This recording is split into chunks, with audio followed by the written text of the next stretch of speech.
That's great.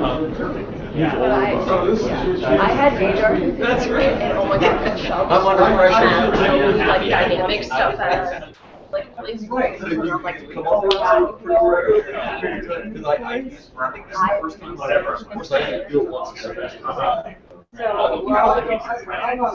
if you want, take through That's good. Yeah, we've been having good turnouts. I remember back 5 years ago, it's like you got like 6 or 8 people. How we managed to get all those mountains. So back there. Yeah, I usually do mine. Usually it's like 6, it just tells you. Right, yeah. Well, they used to have a back. I'm just special for Last week. yeah, maybe you see the one that you have. Have more than one opening. Help.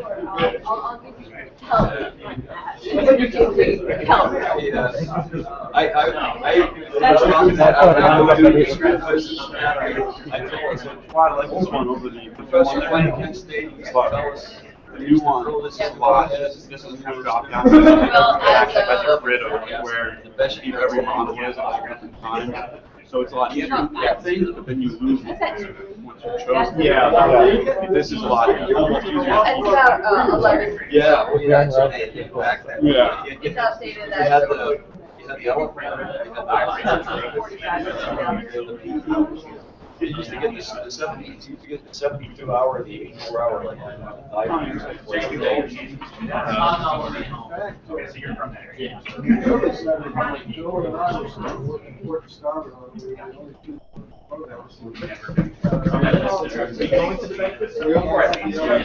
getting my haircut at 3. Okay,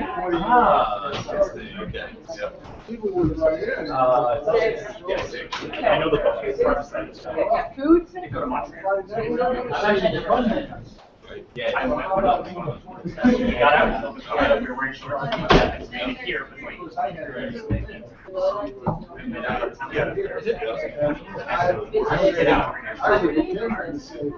We're guessing. entire weekend it was just Because actually, we had 48 hours. 12 seats.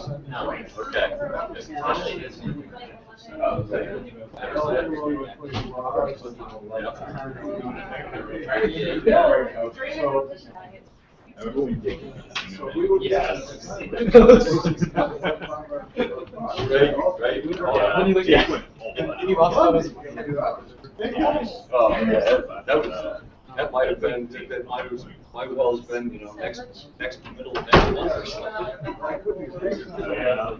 You got like one. Oh my God. That's what it really boiled down to. We were guessing. Yes. Of course, Joel wasn't guessing.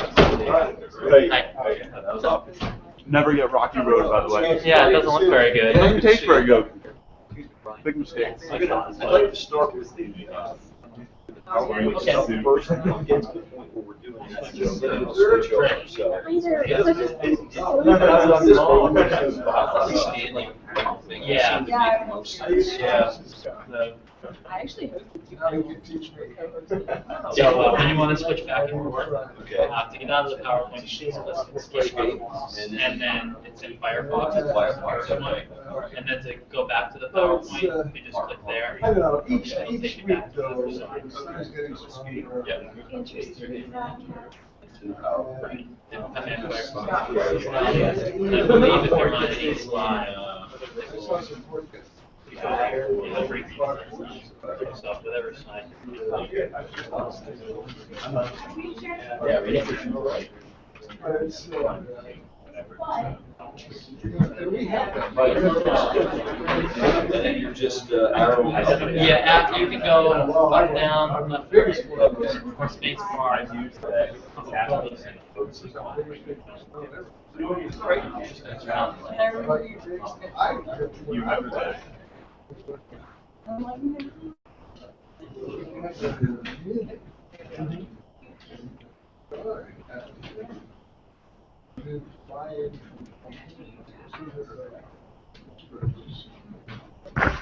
You guys good? Cool. Alrighty, hi everybody. Thanks for coming today and taking a minute out of the nice weather to come into to the briefing. We have Dave Dombek, who's here this week from AccuWeather. He's a senior meteorologist there. He's been here before. Typically does a briefing every semester. So thanks for coming in, Dave. Appreciate it. My pleasure, Ryan, and it's always a pleasure coming over here to my alma mater. I don't have to travel very far to get over here, which is nice. Sometimes the traffic is a little bit frustrating around that lunch hour, but it takes me a grand total of about 6 minutes to get here, so it's nice. So, but it's thanks for the opportunity to come here again and do the briefing, and to keep in mind and keep things in perspective what this is. This is the Ken Reeves Memorial Weather Briefing, and it's like we all miss Ken. It's hard to believe that what happened, what's transpired, and everything. But certainly, all of us at AccuWeather miss him greatly. You know, reminiscing about good stories and good memories of Ken. So just always kind of keep that in mind in perspective that this was in memorial to Ken. So with that said, we just wanted to highlight a couple of events, some pretty interesting stuff that happened here just over the past couple of days around the country. One that really stood out in my mind here was I was looking at Salt Lake City yesterday. Everybody know what happened in Salt Lake City? They had 5.5 inches of snow. It was actually a date. It was a record for them. A date for that record for that date, 5.5 inches. The high temperature during the daytime hours yesterday in Salt Lake City was only 34 degrees. The day before, it was 6. So talk about a contrast from one day to the next. What a difference a day makes. And of course, and I'm going to cover some of this stuff with the big ticket items going on across the country today. Quick highlight, but Denver, of course, a big hub out west, and I checked our current forecast, and that might be being updated as we speak now. This is as of mid-morning. Our forecast, the AccuWeather forecast for Denver proper, was 2 to 4 inches of snow. We'll have to see how that transpires. Certainly much more snow as you head into the foothills and the mountains to the west. And I mean, and that kind of goes with the territory. Denver, typically they get their biggest snows early in the season, October, November. Then they get them again late season. They get them in the early part of spring. So that really goes along with the climatology there.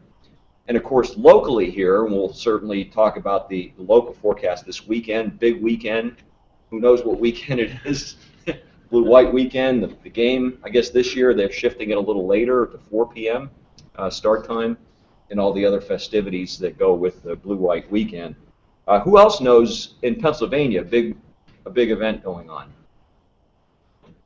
Beginning of fishing season? Trout season, yeah, beginning of trout season. Very good, very good. And that's something, you know, when you're doing forecasts to the public,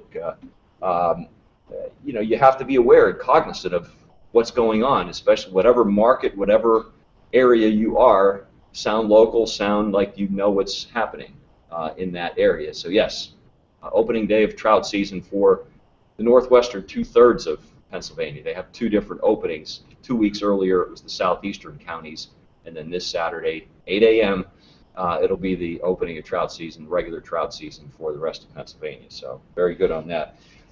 You had mentioned New York City, Ryan, and I was just before I came over, I was looking at the temperatures there.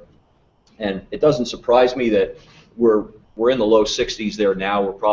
Maybe we'll max out at like 63 or so, 62 to 4 in that range.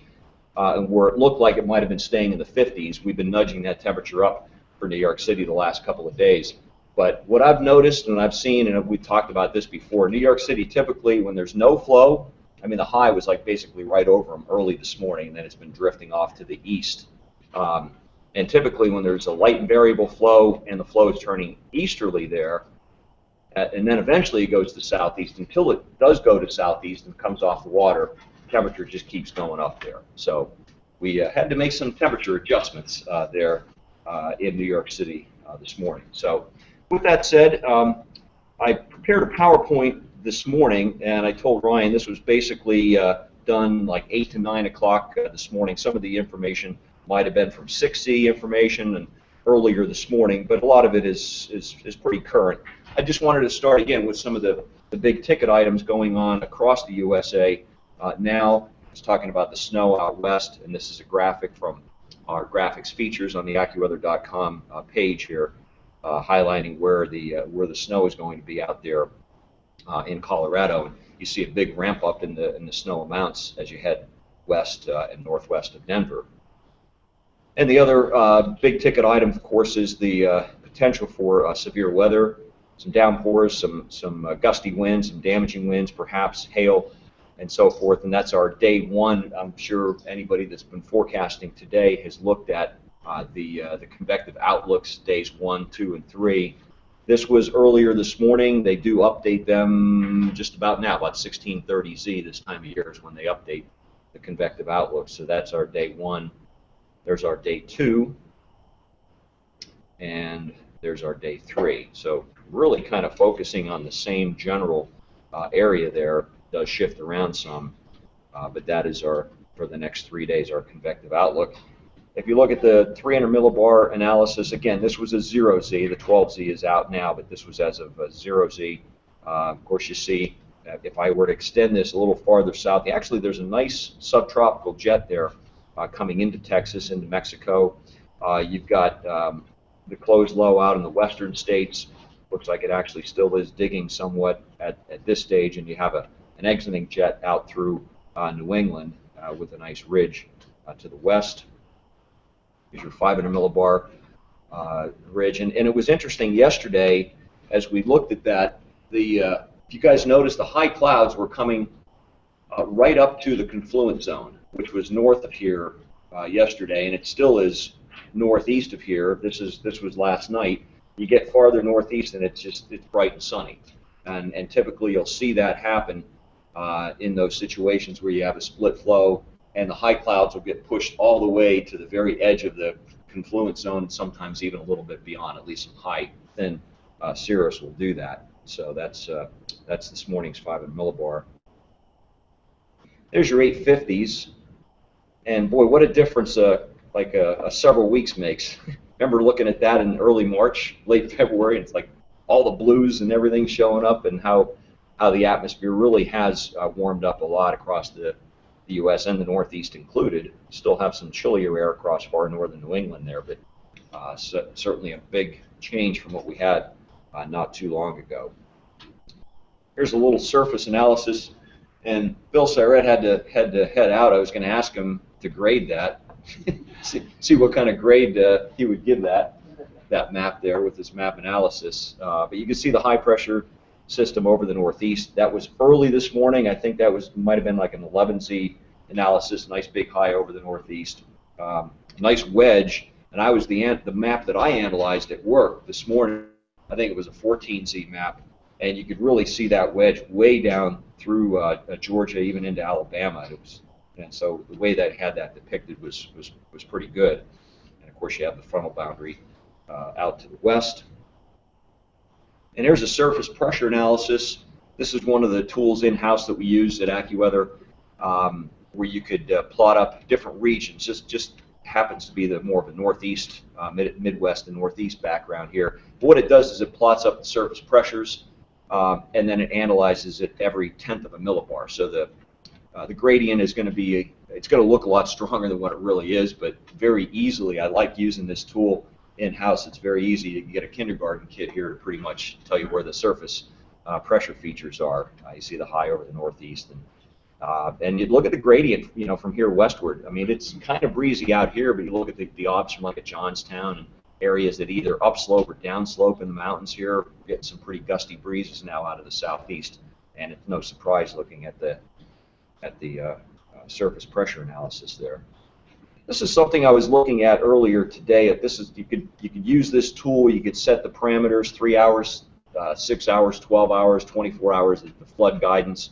And I just happened to pick this slice here, the Midwest and the eastern states, and you could kind of see where, if you were to get some heavy rains anytime in the near future, where your potential problem areas are. And it's no surprise, northern PA. Into parts of upstate New York there, like up around Binghamton. I mean, it's just recently they lost their snow cover up there. So I've got to believe the ground is just absolutely just sopping wet.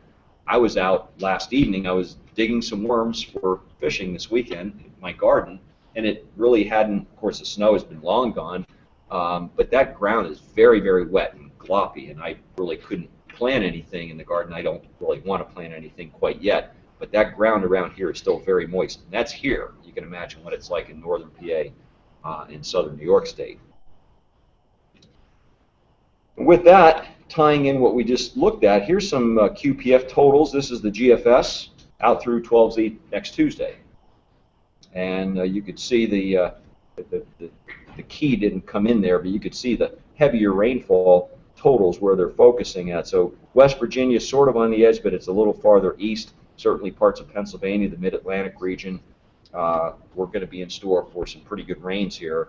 we'll get a little bit here with the showers tonight, maybe into part of tomorrow, and then a bigger rain event coming up Sunday night and into Monday. Here's the Euro totals. They actually are in pretty good agreement there. Of course, look at how wet it is down along the Gulf Coast. And I'm going to pause there. I'm going to go over to the animator and just talk about a few things here as we bear with me here.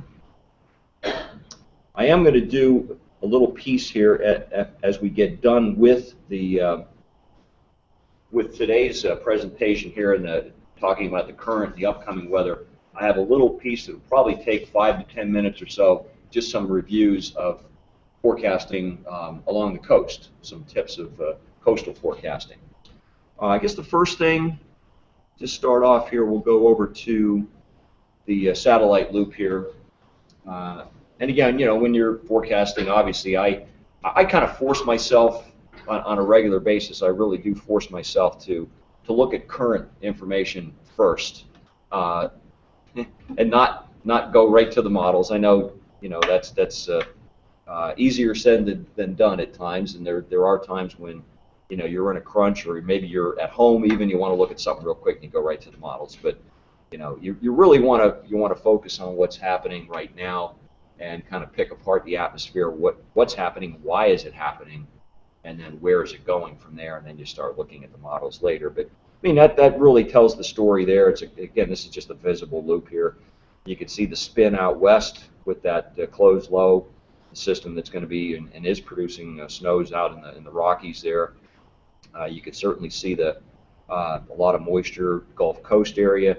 You can see the nice area of dry weather and mostly sunny skies across the Northeast. I mean, it's a beautiful weather scenario across the Northeast with that high pressure system up there.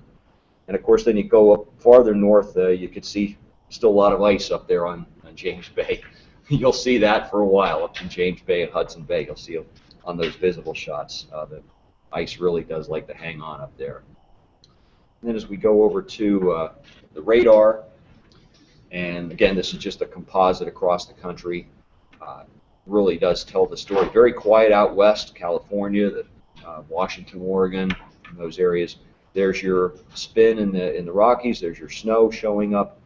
You've got some thunderstorms, and some pretty good rains down in parts of Louisiana, and then this area coming through the Ohio Valley, Tennessee Valley, and toward the east is kind of just a big moist front coming through. Nothing really strong at the surface, but obviously it has a zone of clouds and some showers with that, and that's what's going to be coming in here sometime tonight. I'm looking at QPF with that. It's some of the models are a tenth or two, might be a quarter of an inch. I don't think there's going to be a whole lot rain-wise with that as it comes eastward tonight and tomorrow. It does make for a tricky temperature forecast in a lot of places, especially east of here. I know the guidance in a lot of places for Philly and Allentown and New York City, which I focus on every day.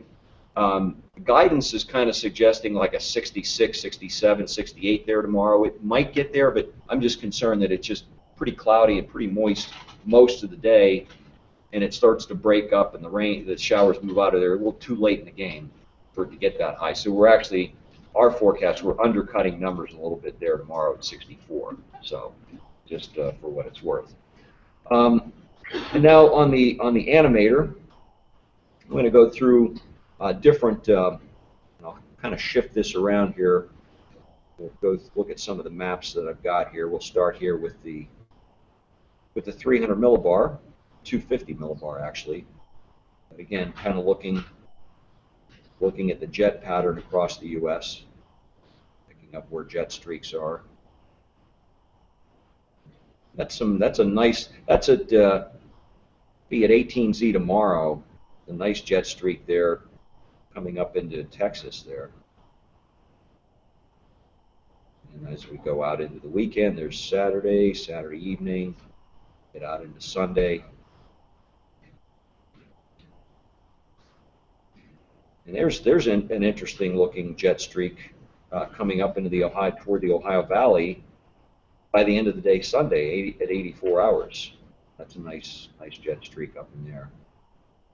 So there's your for the next several days anyway. That's your and look at the amount of wind across the south. Look, that subtropical jet. I mean, wow, that really shouts out at you there when you see that. Here's your 500 millibar. There's our closed low. We said it's still digging just slightly southward now, and then it's kind of doing its spin and very slowly wanting to kind of lift northeastward there, but it's a nice closed low for this time of the year. And here, you focus on what's going on closer to home. Where's the system there? There's not much. There's a little weakness, a little dip in the 500 millibar pattern there. There's a little bit of PVA with that, but certainly it's not much. It's a pretty weak system coming through the northeast. That goes by, you get some ridging behind it, and the heights come up, and then you kind of wait. So you're in a holding pattern, and most of the weekend here, I guess it's conceivable it might shower by the end of the day Sunday, but I think, certainly Saturday, and we'll talk a little bit about that some more, but we're definitely looking at some pretty nice weather as we head into the weekend. And then heading out here, you can see how the troughiness then comes into the upper Midwest and the Great Lakes. And that's one of the signals we were looking at for next week, that it certainly looks like a cooler than normal pattern, a below normal temperature pattern setting up for next week, much of next week, perhaps into the following week. More so centered, at least initially centered out in the upper Midwest and the Great Lakes and the Ohio Valley, maybe into the mountains, less so as you head out east of the mountains. But some of that will eventually work its way eastward as well. And again, you got to put things in perspective. When you say below normal, well, what's normal? And we're at a time now where the normal high and low it's going up a degree every 3 days. So you got to keep up with the normals this time of year. It's very easy to get out of touch with reality. It happens very quickly. We're in that stage where normals are really rising rapidly. So a below normal temperature pattern in latter part of April does not mean nearly the same thing as a below normal temperature pattern even in early March.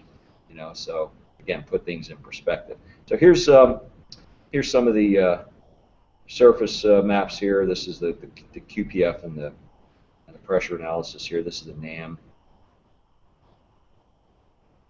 Put that out there.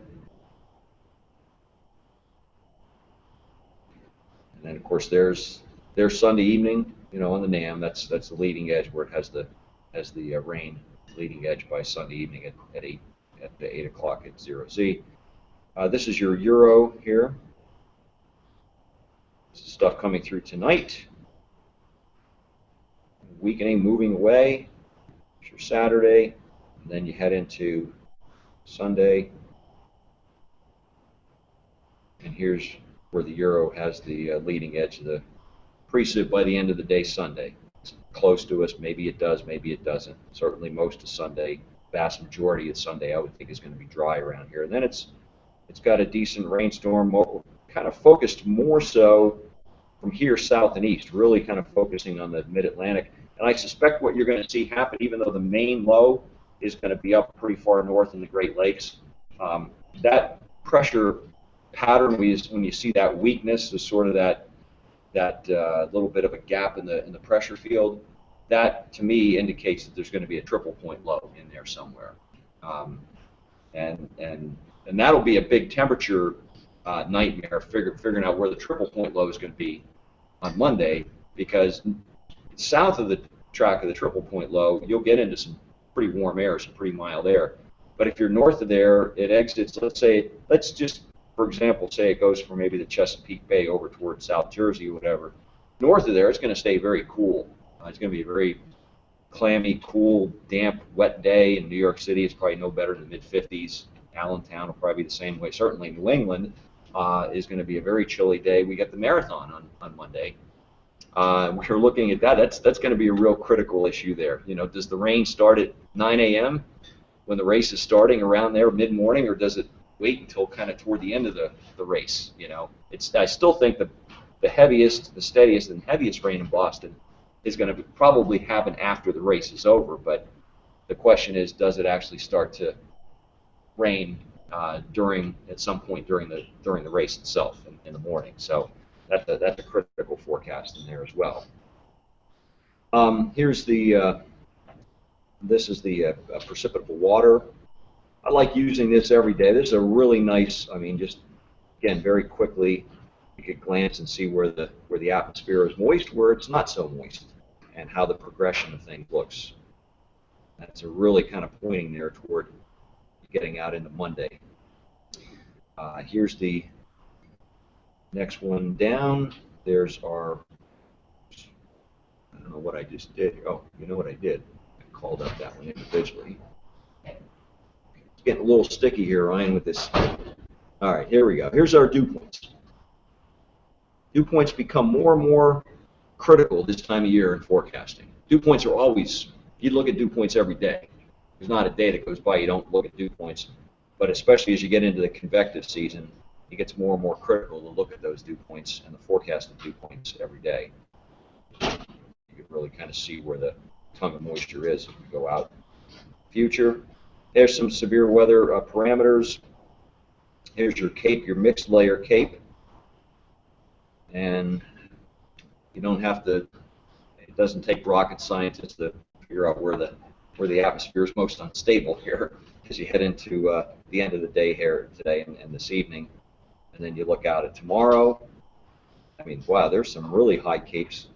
South Texas, of course, you got to get a trigger. You got to study that a little more, but it's really telling you where the atmosphere is going to be very unstable here over the next couple of days. One of the things we were looking at was the possibility, maybe not here, I really kind of doubt it's going to happen here, but like in Pittsburgh, for example, in areas west of the mountains on Monday, you know, is there at least a rumble of thunder? And I think there's a legitimate chance that that happens. There's your mixed layer capes. That would be at 18Z on Monday. So I think that's a good possibility. Here's your LIs.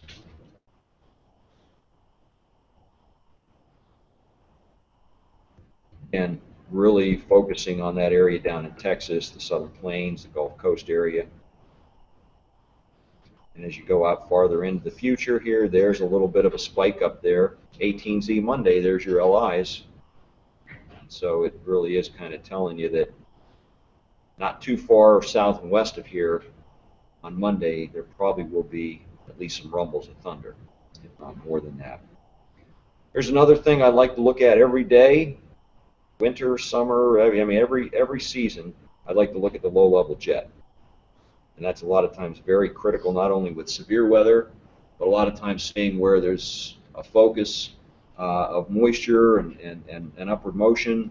And it really does a lot of times feed into, I've seen strong low-level jets out of the east coast snowstorm, and it focuses the precip in nor'easter situations. So look at your low-level jet. There's different products. You could look at just one product, just one level with 925 or 900 or 850, and that's fine.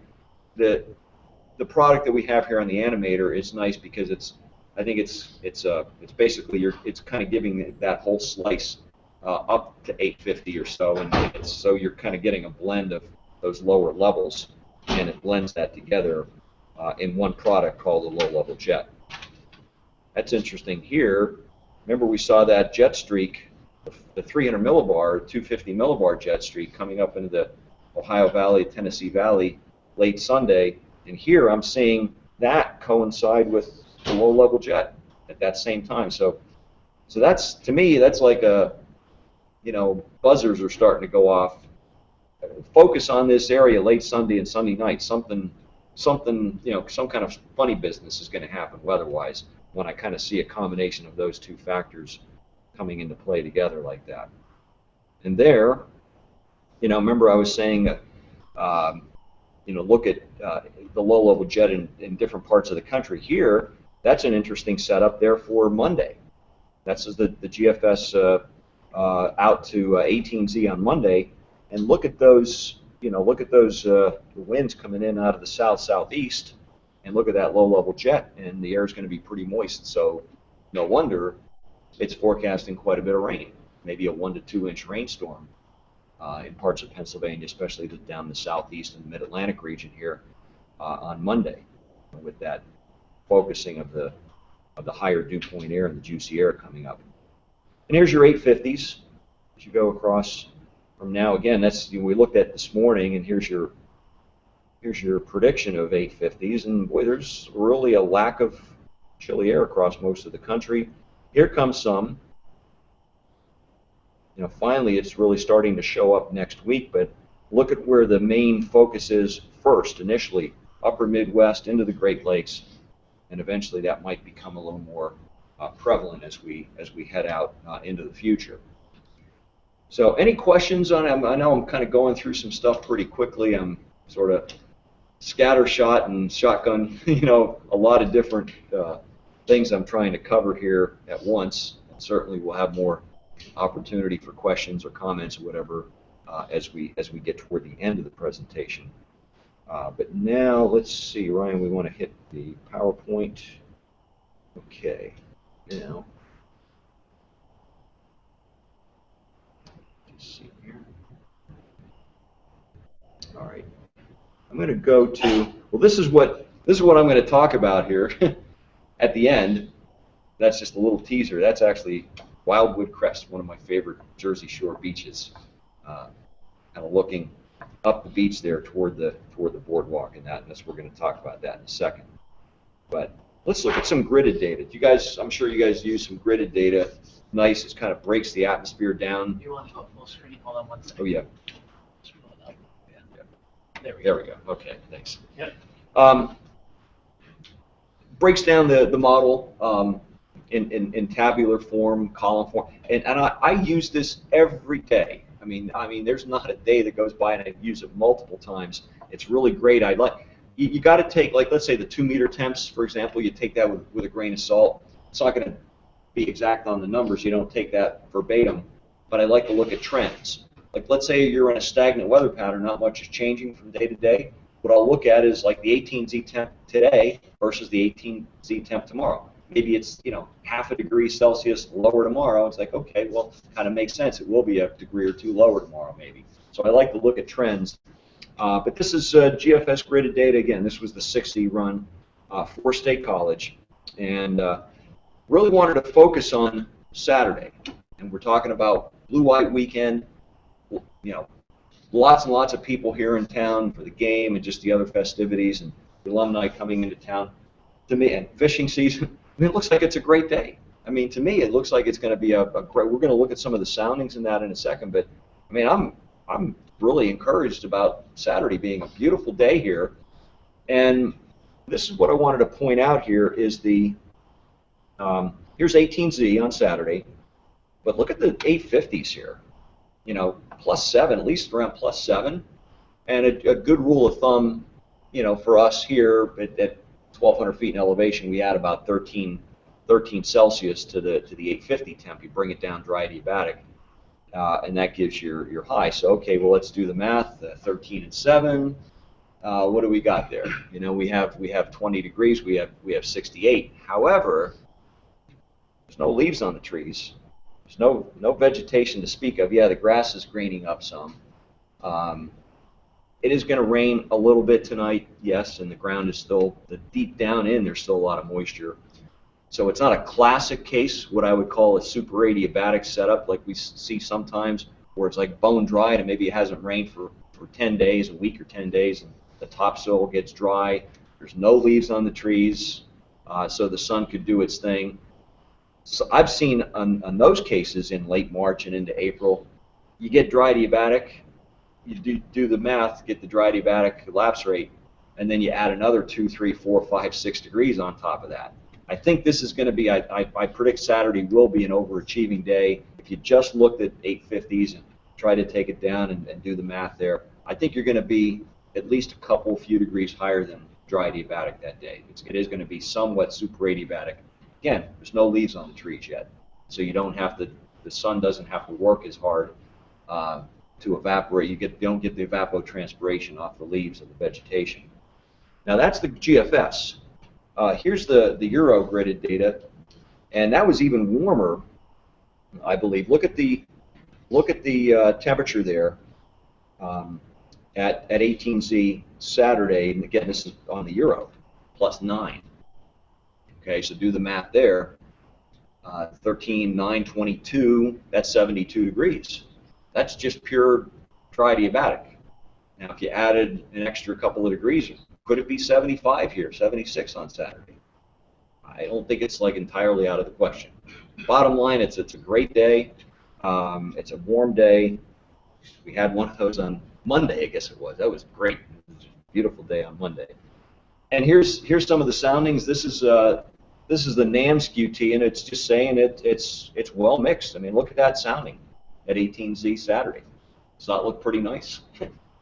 You know, again, I look at soundings every single day, multiple times, different places. I mean, there's not a day that goes by that I don't look at soundings, real, actual soundings and model soundings. This is off of the NAM. That looks gorgeous. Look at the flow. It's well mixed to 850. And here's the Euro sounding. It's well mixed to the moon there, all the way to 800. And that's, when I see that, then that's telling me, yeah, 850. You know, just doing the 850 rule, it's probably not going to work. It's going to be a little bit better. Well, that's telling you it's well mixed all the way to 8. Nice deep boundary layer, mixing layer there. Good flow. Look at the wind profile there. So bottom line, I think we got a great day shaping up here. Not just here, but a lot of places in the east, Pennsylvania in the east on Saturday. Now, any questions on some of the stuff we covered? And pause it a little bit if anybody has any questions, concerns. Then I was going to get into just some of the, take 5 or 10 minutes, and just talk a little bit about some of my observations. I deal with places along the coast, especially mostly the Mid-Atlantic and Northeast all the time. And some of the observations and things that I've seen, some classic errors that are made, mistakes made, especially in forecasters who maybe are not real familiar with forecasting around an ocean, a bay, a lake, whatever, because it really is, it's a tricky situation. This fellow here is from the Boston area, so you probably have had plenty of experience being near the coast, and other folks are, but others here, you know, may have lived your whole life landlocked somewhere and never really. What were you from? Ohio. Ohio, okay. You're not really lost. You got Lake Erie. You got Lake Erie. I'm sorry, I'm away. So with that said, we'll just go through some of the basics. I mean, I'm kind of stating the obvious that as meteorology students, you know this, but we'll just kind of, you know, emphasize the points that everybody, you know, does know and should know. That land, you know, is going to heat up faster than water. Goes without saying. The surface of the water is smoother, it has a lot less friction than land. And the next point, and I think this is so important here, that you really do have to spend time near the water to really grasp what happens. And a good example of that, my younger daughter, I have 2 daughters, my younger daughter spent 3 summers as a lifeguard down at Wildwood Crest and in New Jersey. And she's picked up some stuff from Dad over the years about weather, but she's not a meteorology major, and she has no interest in becoming a meteorologist in any way, shape, or form. But as a lifeguard, she got to know and really understand and really grasp the whole idea of the sea breezes and land breezes and everything, being on that lifeguard stand day after day after day after day like that. And she just, you know, you just pick it up by being there, right at the beach every day. The 3 common errors I see over and over again with newer forecasters typically, or forecasters that maybe are seasoned, but they have really never had that experience forecasting around the coast. One is over forecasting thunderstorms in the summer. How many times I see a forecast for the Jersey Shore? I mean, thunderstorms around this afternoon, and you know, there's no front, there's no synoptic feature, there's no max, there's no anything around It's just a regular run-of-the-mill summer day with the sea breeze kicking in. Why is it going to thunderstorm? And it doesn't. You know, you'll see the building queue inland where the sea breeze front is. You may even hear a rumble of thunder inland, but it doesn't do it at the beach. It doesn't do it. So we over forecast thunderstorms in run-of-the-mill situations at the beaches all the time. We over forecast temps. We don't keep it in mind, and we don't look at the buoy reports, and we don't look at what the water temps are. That's more so in the spring and the early part of summer. Later in the summer, the water gets warmer. It's less of a factor. And then we sometimes under forecast the wind speeds. Hi, Marissa. That is somewhat of a common error as well. So as far as like the warm season convection, you know, like I said, sea breezes are going to keep convection away from the coast on many, many spring and summer days. It's just not going to happen there. If air mass thunderstorms do pop up, they sometimes will drift toward the coast in the evening after the sea breeze shuts off. But sometimes they don't make it. Oftentimes they don't. They just fall apart and croak, and they just never make it down to the coast. You generally need a trigger mechanism to focus that convection near the coast. A front coming through, a strong front, or some kind of a decent front, or maybe a stalled frontal boundary. Somebody really wants this map discussion. You know, maybe a stalled frontal boundary sitting right on the coast or just offshore. I mean, I've seen cases like that, a strong short wave. But again, you need some kind of trigger, something out of the ordinary to get at the thunderstorm at the beaches during the daytime hours in the spring and summer. Now, as far as temperatures go, you want to be cognizant of water temperatures. You know, look at buoy reports. Look at those, you know, different websites for different places along the beach and that. And here's a pretty good rule of thumb. If it's a typical day in the summer and you're at the beach, the high temperature is not going to happen at 3 or 4 in the afternoon. It's going to happen by about 11, maybe 12, maybe lunchtime, maybe noontime, and that's it. That's when the high is reached. It'll max out, put the brakes on, and then it'll drop with the sea breeze. So if you were doing a curve, a temperature curve, or an hourly planner or whatever, and you're forecasting for a beach area, forecast your highest temperature to be before noontime. That's when it's going to occur. And my rule of thumb that I use, it works pretty well, to prevent a lake breeze or sea breeze or bay breeze or whatever from kicking in. I like to see a land breeze of at least 10 knots. 10 knots is kind of, it could do it. 8 knots, forget it. It'll fight it and it'll eventually kick into a sea breeze. It might be a weak one, but you need 10 knots minimum, and 12 knots or higher is better. And then it could get hot, very warm or hot, right to the beaches. You ever been at the shore on a day when you have a land breeze? It's hot, it's sticky. What else is coming in? A bunch of bugs from inland, all the flies in there, the biting flies. You know it's a land breeze day. Of course, you can look at the flag and see that. You want to look at, like I said, websites that have the coastal reports, buoy reports.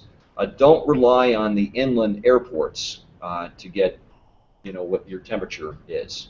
I mean, a good example, you know, look at it, New Jersey, Atlantic City Airport, ACY Airport. It's about, what, 8 miles inland, 8, 9 max. Pomona Airport, and you got Atlantic City Steel Pier, basically right there on the water. I mean, don't be afraid to go way, way cooler. I mean, I've seen many, many days where it's at least 10, sometimes 12, 15 or more degrees higher at ACY Airport than it is down at the beach, right at the shore, right at the waterfront. If you have some kind of an onshore gradient, even if it's just a weak gradient, you're going to get a pretty noticeable sea breeze. Of course, it's more of a gradient wind than anything, but it is a sea breeze, and it could be a very noticeable and strong sea breeze that'll penetrate pretty far inland. Again, it's kind of helped and aided by the gradient being that way.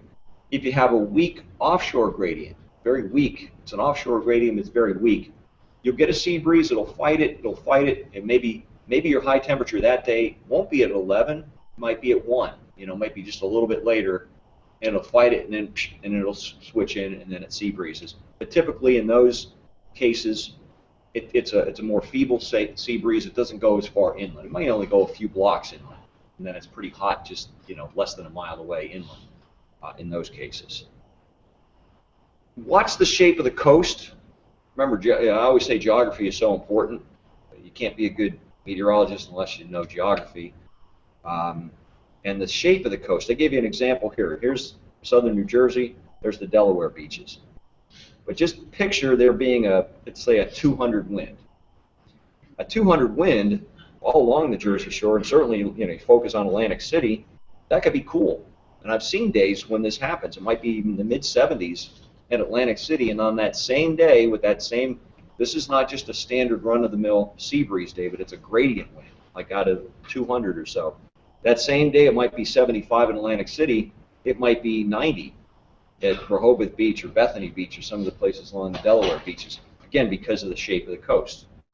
Hey, Dave, I don't mean to interrupt, but I know it's 1:15, so if anybody has to go to class or has a meeting, feel free. Thanks, guys. How many more? About how many Just I'm almost done. Okay, I just want to make sure that almost done. Okay to leave. Thanks. For all the New Englanders, Ryan, you'll like this one. All right, I have a rule of thumb, and this is not my rule of thumb. An old forecaster that had a lot of experience before me, Norm MacDonald, seasoned New England forecaster for many, many years, taught me this rule back in probably 30-some years ago in the early 80s. His rule of thumb was you look at the pressure, the surface pressure of Boston and Portland, Maine. If there's the difference in the pressure is less than a millibar between the two, there is going to be a sea breeze.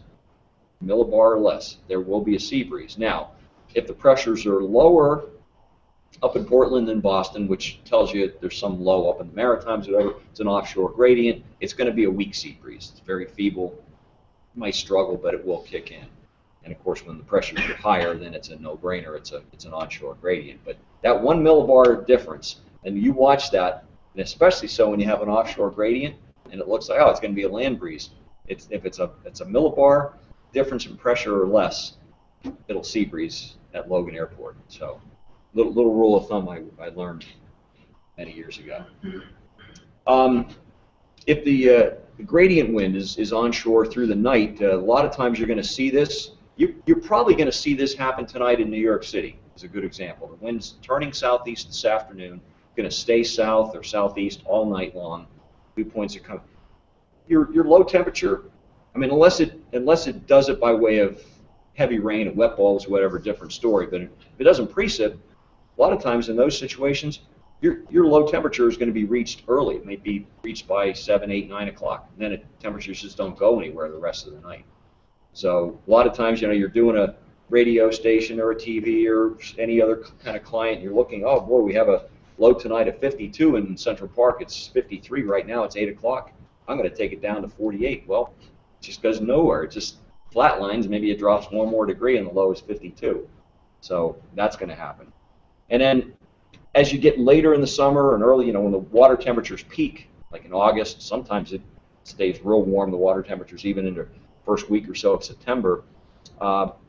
Be careful not to go too cool at nighttime with the min temperatures. It works the opposite way at nighttime, especially late in the season with the warm water. It's going to hold the temperatures up at night. And then a little thing on winds, some no-brainer stuff here. The winds are always going to blow stronger near the water than just a few blocks inland, especially with an onshore flow. Anybody that's ever spent any time, again, near the water, you would be right there at the water, right near the lifeguard saying, the wind could be really cranky pretty good. And then you go inland. Maybe you parked inland, like 3 blocks inland. You go, it's like, oh, where's the wind? It's amazing how that, and that could be, I'm saying the beaches, it could be at the Great Lakes. I remember years ago we went on a salmon fishing trip up at Pulaski, New York, and we were at the coast of Lake Ontario, and the wind was just howling that day. We went a mile inland. It was like 6, 7 mile an hour winds. Wow, just amazing. So But make sure, if you are forecasting right for a location right at the waterfront, make sure you're beefy enough with the wind speeds. And of course, always go higher than your wind speeds that are showing up in MOS guidance for places. If you're forecasting for the Jersey Shore beaches, don't use ACY Airport as a guide for what is going to be blowing at the beaches.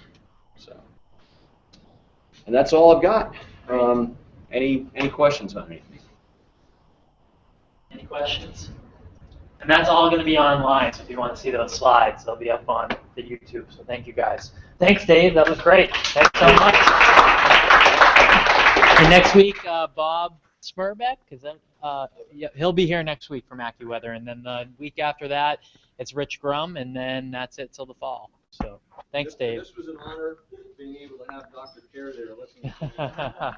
He was my teacher when I was a student. So that's a real honor, Dr. Kerr.